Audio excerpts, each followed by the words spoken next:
Claire never wanted to work the night shift at the Morrowville Public Library. Not really, but after losing her job at the bookstore in the city and moving back to her quiet, crumbling hometown, it was the only offer she could get. She told herself it was temporary, just a stepping stone. Still, every night felt like she was drifting further from who she used to be. The library was quiet, yes, but sometimes too quiet.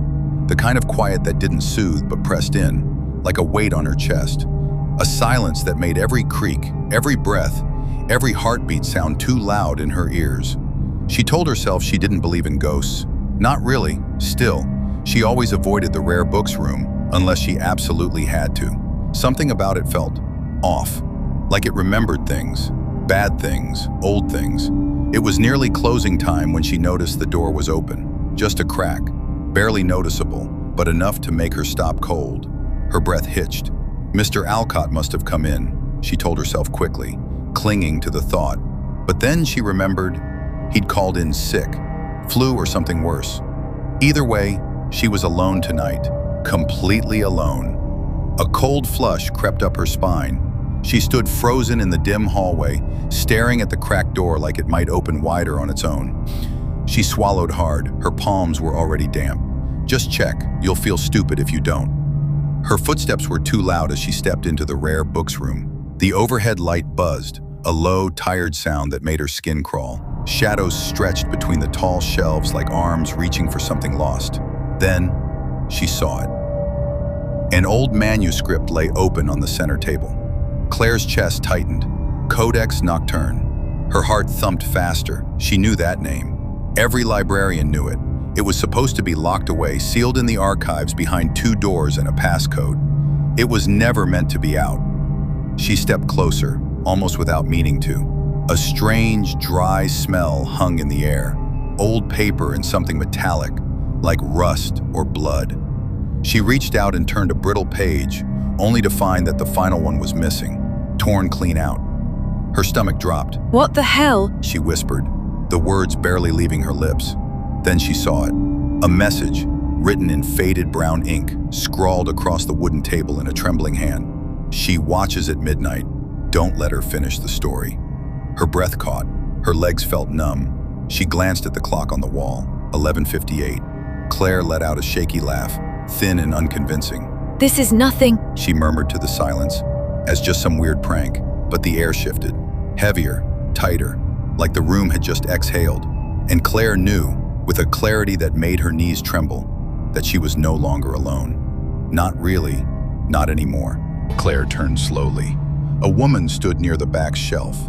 Her skin looked like aged paper, thin, dry, almost translucent, like it might crumble under a breath. Her dress clung to her like dust, old-fashioned and colorless, stitched from a time long forgotten. But it was her eyes, deep, bottomless black, that locked Claire in place like iron shackles. She held something in her withered hands, the missing page. She began to read, not loudly, softly, almost tenderly. The voice was quiet, but it reached into the room, tugging at reality. The air thickened. The shadows began to sway like they were breathing. "Oh God, I can't move. Why can't I move? My heart is pounding so loud I can barely hear her voice. It's like the sound is inside me, pulling at my ribs. She's not screaming, she's not shouting, she's just reading.